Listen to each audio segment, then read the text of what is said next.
Fala galera, sejam bem-vindos para mais um vídeo aqui coloradaço. E sim, vamos continuar o segundo episódio do Inter, do time que nunca perdeu. Na verdade é que o time que nunca perdeu. E nós fizemos no primeiro até 76 e vamos continuar com 77, 78 e 79 e um pouquinho dos anos 80. Eu sou Lucas Herrera e estou com um ícone da história do futebol. Eu mesmo, Thiago Pires, falando aqui, ao vivo, diretamente de Viamão. Não é ao vivo, é gravado, mentira. Estou mentindo pra vocês, mas só nisso. Mas faremos ao vivo. As informações são todas verídicas. Estamos aqui para falar sobre o Inter da década de 70, lembrando, vamos até os anos 80, onde ainda são os anos 70. Para quem foi à escola, como diria Renato Russo, sabe disso. Então vamos lá para mais um programa aqui no Coloradaço. Agradeço por mais essa oportunidade e por mais esse convite. Capaz, eu que agradeço. E antes de a gente começar o segundo episódio aqui dessa série sensacional, te inscreve no canal, dá like neste vídeo sem parar, para que mais pessoas recebam. E não te esquece que este vídeo é patrocinado pela Fretes Viamão. Tá? O telefone dos caras está na tela e está aqui embaixo na descrição deste vídeo futebolístico. E lembrando também que o Coloradaço tem página no Facebook, Instagram. Isso, tá tudo embaixo na TikTok. descrição. No TikTok ali, a gente tem no Coloradaço.oficial, que é tanto o TikTok como o Instagram, mas fica tudo aqui embaixo na descrição. Te inscreve lá. E quem entrar lá, que tipo de informação vai ter sobre o Internacional? Vai ter informação só sobre o Internacional? Vai ter informações sobre o futebol em geral? O que vai encontrar por lá? O que tu encontra por lá é chamada pro vídeo no YouTube que a gente quer. E algumas coisas, algumas informações curtas, tipo algumas negociações, os boatos, assim, tá? A gente não tem feito muito vídeo porque teve muita gente fazendo vídeo especulando. O Lucas Romero, por exemplo, já não vem mais. E eu não gosto de fazer esse tipo de vídeo sem ter uma informação correta, né? Então o Lucas Romero foi pro México, né? Foi pro Pumas, né? Se não me engano. Então é um canal, uma página onde pode se informar sobre, pode ter informações recentes ou curiosidades sobre o futebol, entre outras coisas, sobre o Internacional e sobre o futebol em geral, seria isso? Isso mesmo, e a chamada para os vídeos deste canal. Então vamos lá, o que vamos falar hoje? Vamos falar sobre o Inter de 1977, que tu não era nem nascido. Não sei, né? Não era, e provavelmente nem imaginava ser. Meus pais não imaginavam que eu seria. Eu tô falando do nosso público também. Uhum. Mas tem muito. No outro vídeo que a gente fez dentro do nosso público, alguns nem o pai de quem tá assistindo talvez fosse nascido na época. E no primeiro episódio teve gente que comentou ali que inclusive esteve na final, né? Esteve na final aí. Sim. 79. Mas vamos começar com 1977, Billy Joe. O que aconteceu? Né? Em 76 a gente ganhou. Nós ganhamos Não, 76 nós ganhamos aquela coisa toda. Sim. O Internacional se colocou como o maior clube da década, ao lado do Palmeiras, aquela coisa toda. Um time sensacional. E em 77, com a saída de Rubens Minelli, tudo começou a mudar. Começou a mudar no Campeonato Gaúcho. Nós vínhamos de um octacampeonato. Pra quem não conhece, pra geração nova, quem foi o Rubens Minelli? Rubens Minelli foi como nós falamos no primeiro programa, foi o técnico do Inter, bicampeão brasileiro em 75, 76, que revolucionou a forma do Inter jogar, uma forma de jogo que é reconhecida mundialmente até hoje. Então, em 77, ele saiu do Inter, foi para o São Paulo, e o Inter já começou a ter algumas baixas no Campeonato Gaúcho, onde nós vimos de um octacampeonato e nós perdemos a final para o nosso arqui-inimigo, o Grêmio Futebol Porto Alegrense. Com um lance curioso, um dos lances mais curiosos, apesar de ser um título do Grêmio, eu gostaria de falar sobre esse lance, porque é um dos lances mais curiosos da história do futebol gaúcho, porque o Inter vinha de 8 campeonatos seguidos, o Grêmio vinha naquela, tipo, de o Inter ser, tem até a frase do Tarcísio, até quando a gente vai perder para esses caras, eles não aguentavam mais e eles necessitavam, um título gaúcho, até porque na época só tinha gaúcho e brasileiro. E o lance do gol foi um lance muito curioso. Eles inclusive contrataram o Tele Santana, que foi o técnico do campeonato, e o lance foi Foi uma jogada na ponta direita, e é legal ver esse lance no YouTube, porque na época o Olímpico ainda não tinha arquibancada superior, era uma arquibancada só, até parece que é outro estádio. E a bola foi cruzada para a área e o centroavante André Catimba se antecipou ao zagueiro do Inter e fez o gol.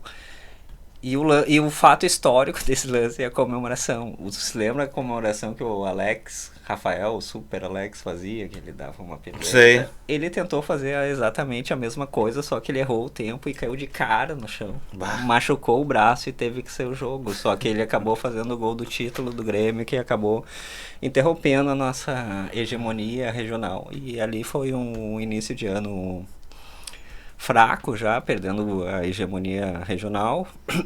Então entramos no Campeonato Brasileiro ainda como favoritos, mas já não com tanta força e sem o nosso grande mentor dos 2 primeiros títulos, o técnico Rubens Minelli. Tá, e aí a gente começamos o Campeonato Brasileiro, chegamos a...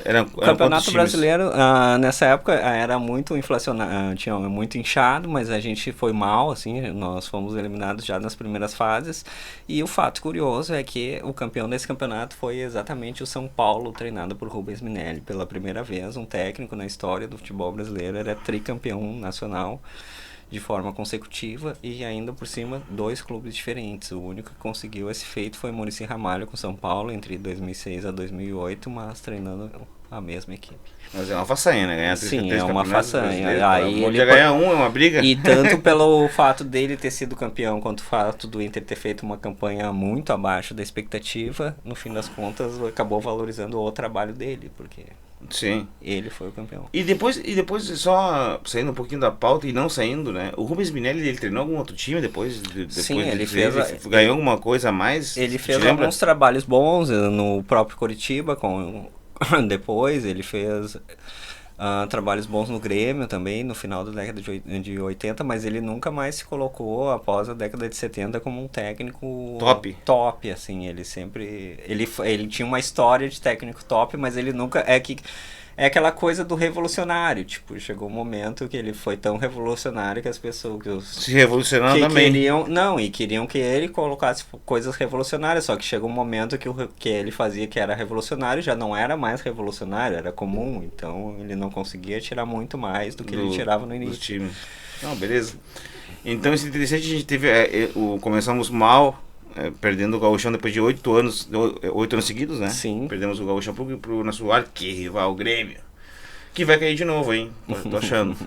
Vai cair de novo ainda, já perdeu o estádio. Que também não era deles. Né? Mas esse fica para outro programa. Aí vamos para 78, brevemente. 78 nós recuperamos a hegemonia nacional, regional. Durante o Gauchão nós não estávamos bem, mas assumiu o Cláudio Roberto Pires Duarte o comando técnico com só 26 anos. Um fato curioso, porque Cláudio Roberto, o Cláudio Duarte, ele teve um problema de joelho e ele teve que abandonar a carreira cedo. Então ele acabou abandonando a carreira com 26 anos e assumiu o comando técnico do Inter. Ah, é? Isso. E até tem uma história curiosa do primeiro jogo que ele fez, que é o esquema pega-ratão, porque tipo, o time não estava muito bem. Na verdade, ele fez um jogo no Campeonato Gaúcho, fez um retrancão e o time só saía no contra-ataque. Daí perguntaram pra ele: que esquema é esse, Claudião? Ele: esse é o esquema pega-ratão. Ficou conhecido, né? E a gente conseguiu recuperar o título gaúcho. E o campeonato nacional nós fomos bem, fomos bem. Tá, então em 79 a gente voltou a ganhar o Campeonato Gaúcho. Em 78 sim, ganhamos. Em 78, desculpa. Ganhamos o Campeonato Gaúcho e estávamos bem no Campeonato Brasileiro, tanto que no Campeonato Brasileiro de 78 nós temos a segunda maior sequência de vitórias consecutivas de um Campeonato Brasileiro. E é a segunda porque foi quebrada em 2020 por Abel Braga, como técnico do Inter, onde o Inter ganhou 9. Em 78 o Inter ganhou 8 partidas seguidas. E estávamos bem. E o time começou e teve um fato curioso desse campeonato, que o time estava muito bem.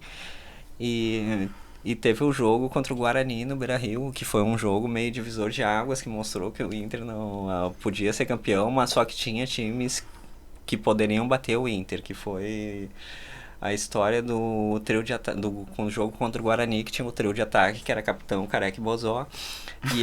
E como nós falamos no programa anterior, para quem não viu, Veja. Assista um programa que vocês vão saber do que nós estamos falando, sobre comunicação, sobre um time não conhecer o outro. Então ninguém não conhecia o time do Guarani, ainda mais porque era um time do interior de São Paulo. E daí teve a questão do deboche da imprensa gaúcha, que na verdade a imprensa gaúcha na época, a imprensa de Porto Alegre, se resumia a Zero Hora, Correio do Povo, Rádio Guaíba e Rádio Gaúcha. Eram essas duas.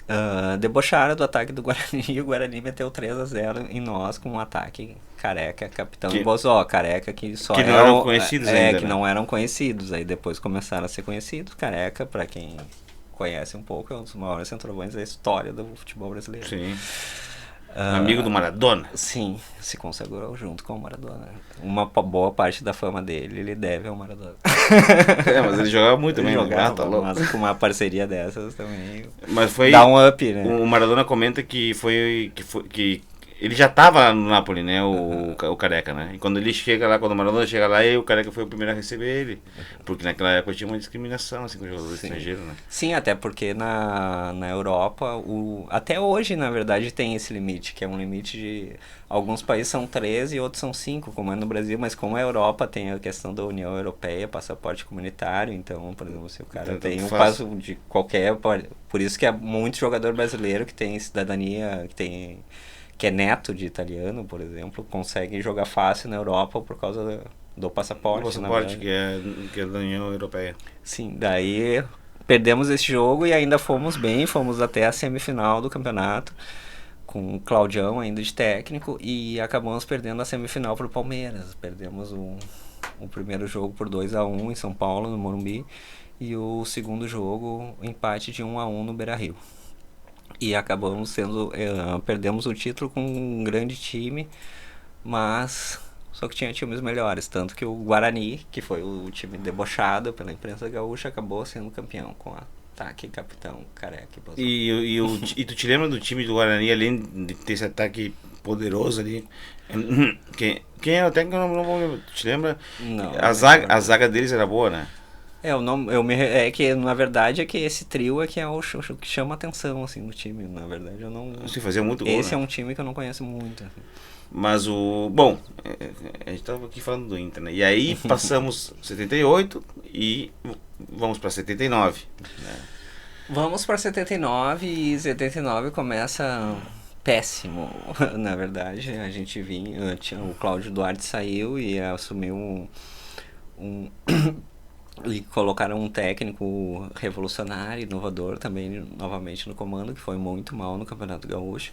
O Campeonato Gaúcho de 79 a gente ficou em terceiro lugar. Sim. Em primeiro lugar foi o nosso rival. Em segundo lugar foi o Esportivo de Bento. Inclusive o nosso rival foi campeão numa partida disputada na neve. Foi a única final do Campeonato Gaúcho até hoje. Na neve? Sim, foi em Bento Gonçalves, com o Esportivo. Nevou? Sim, nevou.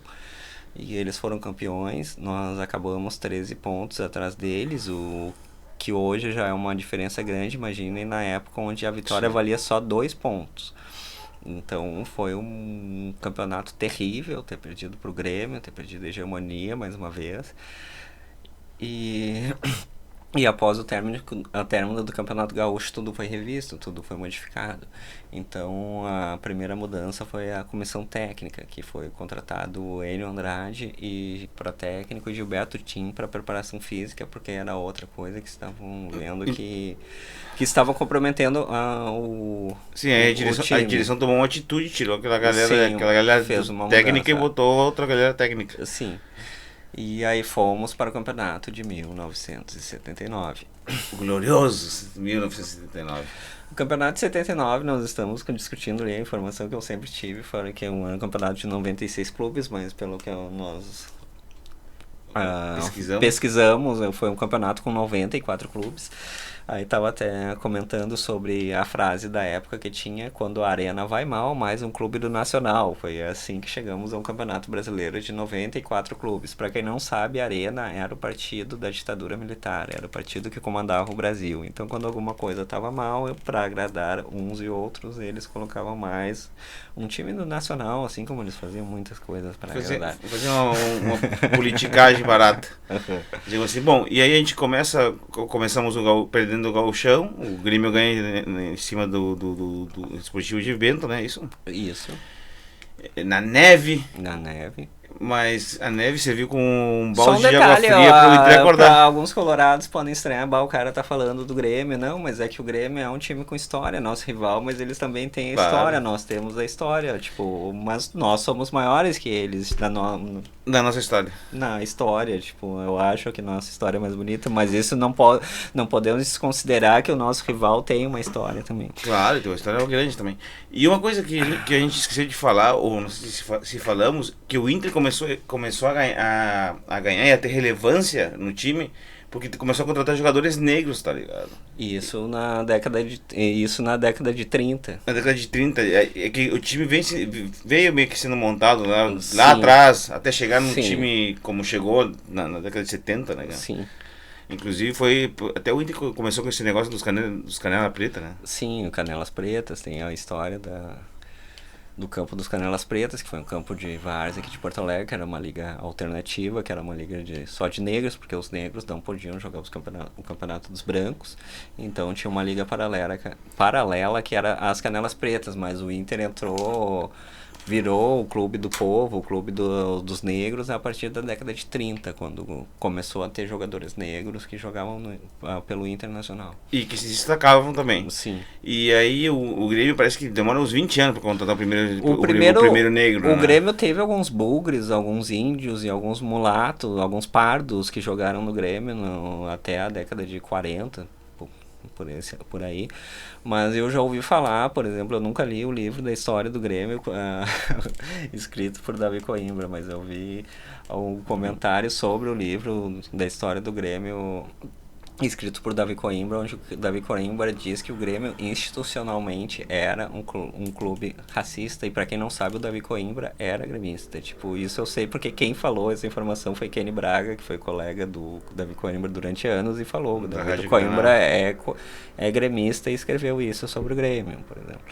Então era uma coisa meio institucionalizada no Grêmio, tipo, e o primeiro negro oficial, assim, o mais famoso que jogou com a camisa do Grêmio foi justamente Tesourinha, que foi um dos maiores jogadores. Na minha opinião, ele é abaixo de Ronaldinho Gaúcho, ele é o maior jogador, ele é o segundo maior jogador da história do Rio Grande do Sul. Podemos falar sobre ele alguma hora, mas a história do Tesourinha, as barreiras que ele rompeu, ele não tem ninguém na história. Por exemplo, ele foi o primeiro jogador fora do eixo Rio-São Paulo a jogar na seleção brasileira, e ele só conseguiu isso porque ele jogava muita bola. Ele jogava pra caramba. Então ele foi o primeiro negro a jogar no Grêmio, e essa é uma história do Grêmio, uma outra história do Grêmio. Vamos falar sobre o primeiro negro a jogar no Grêmio, mas aí vem uma coisa legal sobre o Inter.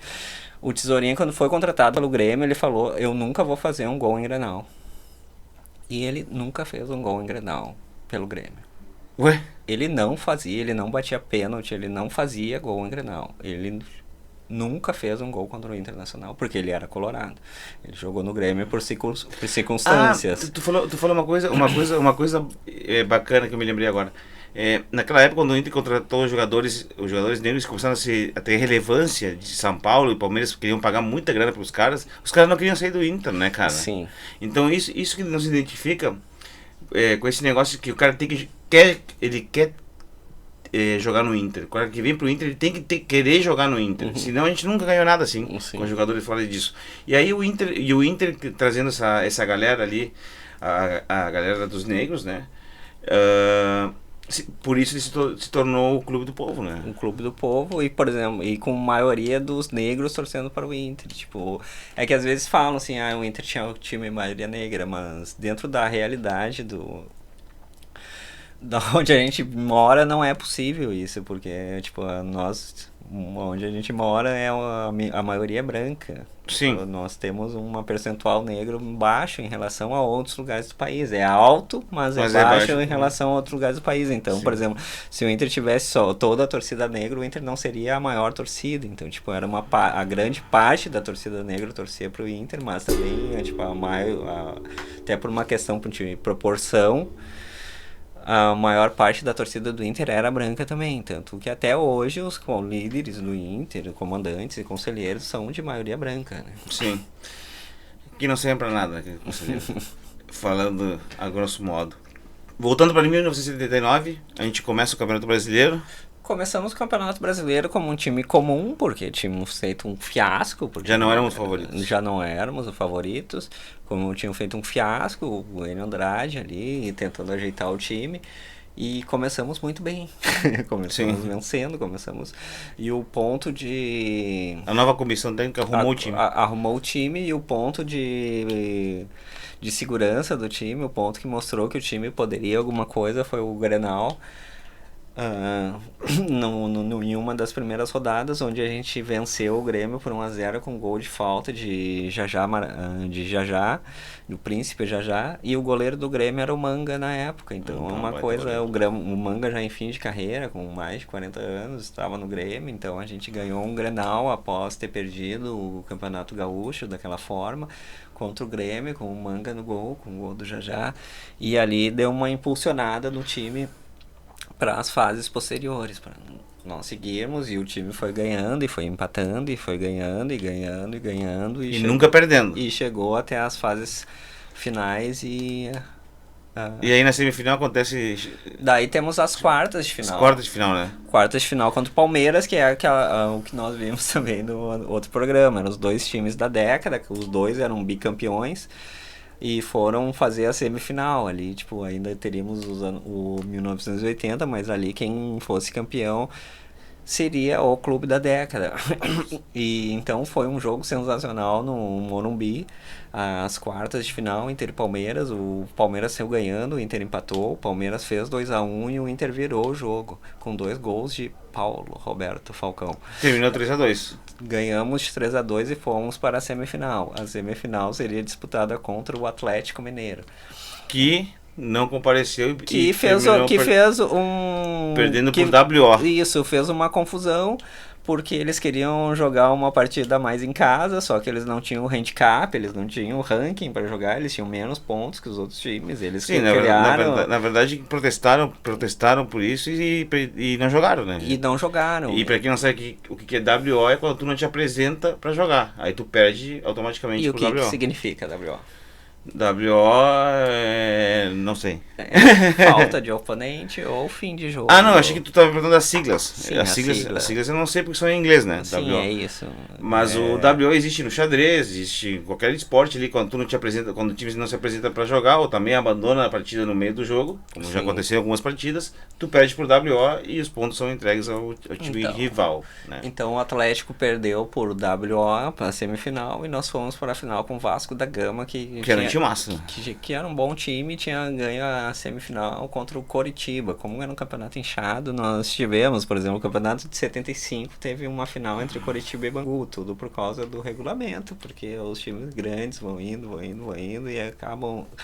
Os times, na verdade, era um regulamento onde os times grandes se enfrentavam e os pequenos se enfrentavam, então, tipo, na final daria alguma coisa, daí acabou dando uma zebra, por exemplo, o campeonato eu vou falar também no campeonato de 85, onde o Brasil, o Grêmio Esportivo Brasil, o Brasil de Pelotas, eliminou o Flamengo, por exemplo. E a final foi Coritiba e Bangu. Mas esse foi o campeonato de 85. Esse vai ficar... A gente vai ter que fazer um episódio sobre isso. É engraçado. E aí fomos pra final, um campeonato onde a gente começou completamente desacreditado, tendo feito um fiasco no Campeonato Gaúcho, chegamos à final como invictos. Fato inédito até hoje. Um fato inédito. Curiosidade, fato inédito como campeão. O Botafogo em 1974 foi terceiro lugar, e o Atlético Mineiro em 77 foi vice-campeão. Eles acabaram o campeonato invicto também, só que eles não foram campeões. Tá. O único campeão invicto é o Inter, mas outras equipes já acabaram o campeonato invicto, que não serve de... Desculpa a palavra, né? Mas... Eu quase falei por que não serve, pra quem não serve, mas taça, não, né? Serve porque não serve. Porque... É a mesma coisa, a Argentina agora há pouco ganhou a Copa do Mundo, mas não foi invicto, né? Perdeu para a Arábia Saudita, acreditem ou não. Se o Inter pegar a Arábia Saudita aqui no Beira-Rio, ou onde for, pode ser até lá, toma no mínimo uns 3. A Arábia Saudita toma. Sim, né? A Arábia Saudita toma, né? 2 do Pedro Henrique e 1 do Wanderson. E então fomos pra final. A curiosidade do primeiro jogo da final, que pela primeira vez fomos para uma final em jogo duplo, Um jogo de ida e volta, o primeiro jogo no Maracanã, o segundo no Beira-Rio. A curiosidade do primeiro jogo é que não jogaram o Falcão e Valdomiro.